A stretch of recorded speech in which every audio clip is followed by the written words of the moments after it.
Hello students, तो आज हम चैप्टर स्टार्ट करेंगे। चैप्टर नंबर 3, द दिल्ली सल्तनत।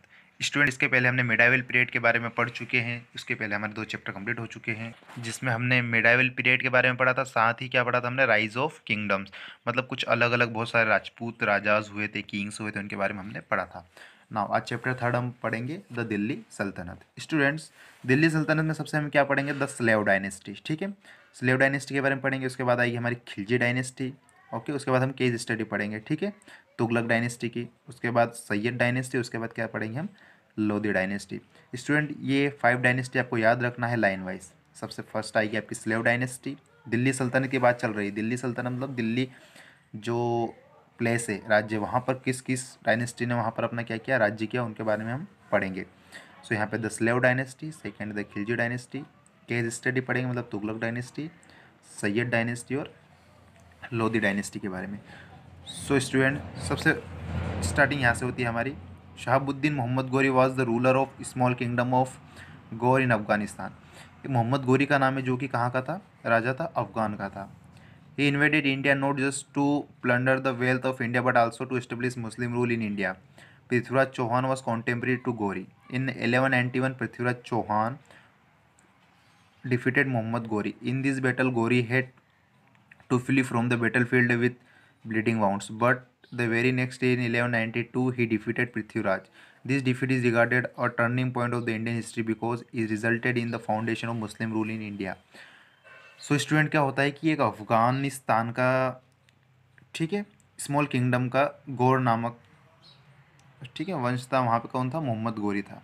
तो उसने क्या किया, वो इंडिया में क्या आया, मुस्लिम, एक तरीके से वो क्या करना चाहता था, मुस्लिम राज्य या मुस्लिम रूलर बनना चाहता था। वो इस्टेब्लिश करना चाहता था इंडिया में। साथ ही यहाँ से बहुत सारा धन वगैरह लूटना चाहता था। तो इसका सबसे जो फर्स्ट बैटल हो किसके साथ हुआ, पृथ्वीराज चौहान के साथ 1191 में। ठीक है, तो 1191 में जो बैटल हुआ तो उसमें क्या हुआ, मोहम्मद गोरी हार जाता है।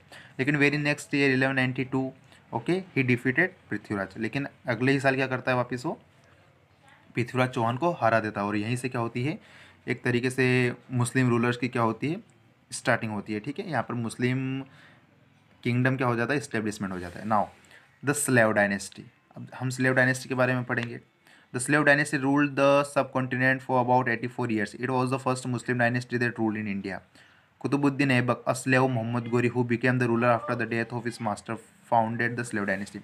स्टूडेंट, क्या होता है कि जो मोहम्मद गोरी था, उसके क्या गुलाम थे, बहुत सारे स्लेव थे। उसमें से एक था कुतुबुद्दीन ऐबक। नाम याद रखना आप, स्लेव डायनेस्टी के लिए कौन था, कुतुबुद्दीन ऐबक। ओके, तो कुतुबुद्दीन ऐबक ने क्या करता है, वो मुस्लिम डायनेस्टी की रूल इस्टेब्लिश करता है इंडिया में। ओके, जिस स्लेव डायनेस्टी का। अब कुतुबुद्दीन ऐबक 1206 से 1210 सी सेंचुरी तक रहा, मतलब 4 साल ही उसने अपना राज्य वगैरह किया। ठीक है, अब इसमें बताया गया है क्या था, the first ruler of the slave dynasty was Qutbuddin Aibak. He ruled from establishment is capital at 2 places, first at Lahore and then shifted it to Delhi. देखिए, इसकी 2 क्या थी कैपिटल्स थी, एक थी लाहौर में और एक थी कहाँ पर, फिर बाद में उसने शिफ्ट कहाँ पर की थी, दिल्ली में। तो यहाँ पर आपको टिक लगा लेना है, Lahore then to Delhi. He started the construction of, अब देखिए कुतुब मीनार बनवाई थी इसने। ठीक है, अब कुतुब मीनार किसने बनवाई थी, कुतुबुद्दीन ऐबक में। क्यों बनवाई थी, क्योंकि उसके जो सूफी संत थे, कौन थे, कुतुबुद्दीन काकी। ठीक है, उनकी मेमोरी में उसने बनवाई थी। It was completed by Iltutmish. लेकिन कंप्लीट किसने करवाई, तो कंप्लीटेड बाय इल्तुतमिश। ठीक है, मतलब हाफ ही हो पाई थी, आगे काम किसने करवाया। He was enable ruler and was very kind and generous with his people. Due to his good nature he earn the titles of the lakh Bakhsh और giver of hundreds of thousands in 12। देखिए, इसे क्या कहा जाता, लाख बख्श कहा जाता था। ठीक है, इसने मतलब नाम कमाया था अपना। ठीक है, दान देने वाला था, इसलिए इसे क्या कहा गया है, Lakh Bakhsh. Qutubuddin Aibak died in the accident while he was playing polo. देखिए, जो कुतुबुद्दीन ऐबक है वो क्या कर रहा था, पोलो खेल रहा था। उस टाइम पे क्या, उसका एक्सीडेंट के कारण उसकी क्या हो गई, पोलो में मतलब मौत हो गई उसकी। ठीक है, he fell from the horse back, मतलब गिर गया हॉर्स से। ठीक है, and was severely injured. He was buried in the Lahore. He was succeed by Iltutmish, another slave who rose to the level of sultan, thus exceeding the slave dynasty. Now इसके बाद कौन आते हैं, इल्तुतमिश आता है। ठीक है, इनकी डेथ के बाद कौन आता है, इल्तुतमिश आता है। Qutbuddin Aibak was succeed by his son in law Shamsuddin Iltutmish, who is recognised by historian as the first true ruler in the Delhi Saltanat. देखिए, जो इल्तुतमिश था वो क्या था, सन इन लॉ था किसका, कुतुबुद्दीन ऐबक का। ठीक है, जिसने आगे आगे को क्या किया, रूल्ड किया अपने शासन को। He faced many problems while trying to consolidate the sultanate. However, he was successful in protecting its northwest frontier against the Mongols and their leader Genghis Khan. He also expanded his territories by the defeating the Rajput rulers of Ranthambore, Mandor, Jalore, Bayana, and Thangir, and even annexed part of the Bengal and Bihar. Since his sons were weak and not capable enough to rule as sultan, he crowned his daughter Razia Sultan as his successor.